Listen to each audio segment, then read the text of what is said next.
Alors, très heureuse d'être avec vous, Jean-Luc Brossard. Vous êtes vice-président de Stellantis, le président du CCFA, le Comité des constructeurs français d'automobiles, et puis le coprésident de la commission numérique innovation du MEDEF. J'imagine que vous êtes très satisfait de l'ambiance générale sur cet événement cette année. Tout à fait. Donc, Il y a beaucoup de monde. un événement qui, avec un taux de remplissage et un taux de présence très important, une diversité des acteurs, une diversité des discours et des discours liés à l'innovation. On Et a beaucoup un d'innovation. masterclass sur l'intelligence artificielle aujourd'hui, par exemple, qui était Ouais. très intéressante.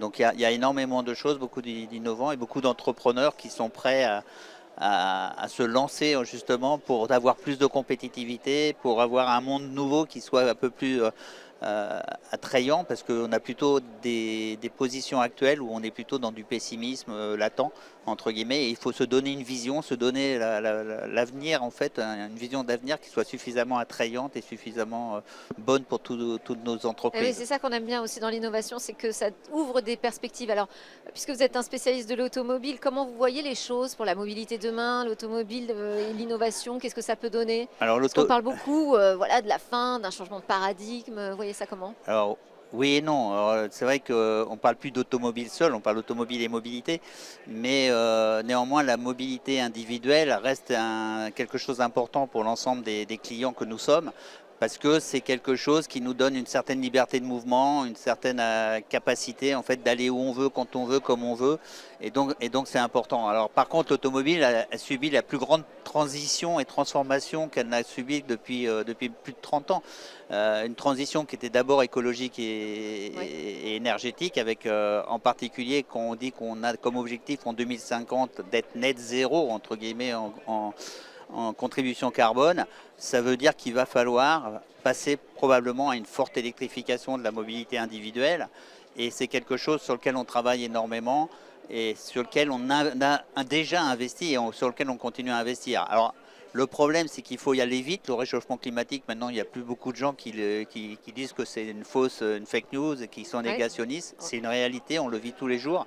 Et donc, il faut réellement diminuer notre production de gaz à effet de serre. Mais est-ce Et que ça veut dire qu'on encourage quand même à adopter des nouvelles technologies comme l'intelligence artificielle dans ce secteur? oui, bien sûr, Vous engagez les industriels à adopter l'IA? l'IA, c'est fondamental sous deux axes. Un, c'est fondamental en termes de compétitivité. Ça peut permettre, en fait, dans des marchés qui ne sont pas saturés, à gagner des parts de marché parce qu'on est plus efficient. Et le deuxième intérêt, sur des marchés saturés, même si on ne gagnera pas plus de parts de marché, ça permet de simplifier des tâches et d'aller beaucoup plus vite sur des tâches simples et de concentrer son énergie sur de la décision et pas sur de la captation. Donc en fait, l'intelligence artificielle, elle est utile dans le monde de l'automobile, elle est utile dans tous les secteurs. Dans Ça tous les peut être secteurs. dans les secteurs de production, Ouais.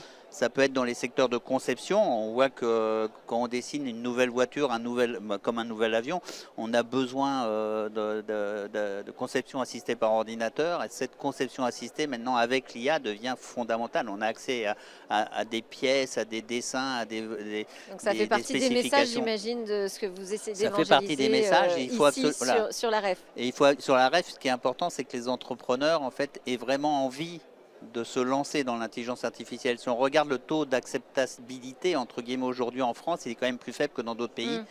On parle, les chiffres sont toujours critiquables, mais on disait une trentaine de % de gens disent prêts à aller vers l'intelligence artificielle dans son entreprise, alors que dans d'autres pays comme aux États-Unis ou en Chine, on parle de 60% en fait. Donc on a un retard d'application, et donc le rôle du MEDEF là, est important dans ce cas-là pour sensibiliser les entrepreneurs à la valeur ajoutée en fait de cette nouvelle technologie et de ces nouvelles technologies, à les sensibiliser aux risques, parce qu'il y a énormément de risques sur la crédibilité et la vérité de l'information. Il y a du risque sur la cybersécurité, donc des risques sur la propriété intellectuelle. Donc il y a plein de risques, il faut les sensibiliser. Donc on a lancé des formations, avec l'Institut Polytechnique de Paris et des choses comme ça, pour former les managers en fait, parce que malheureusement, souvent, il y a deux classes de managers. Il y a des managers qui sont entrepreneurs très jeunes, qui font des startups et autres, et puis il y a des managers vous qui les sont... éveillez au risque, mais aussi pour les engager à une adoption responsable. Et puis on fait parler Et plus d'autres rapide. entreprises parce qu'il y a des expériences positives, et que les expériences positives profitent aux autres, entre guillemets.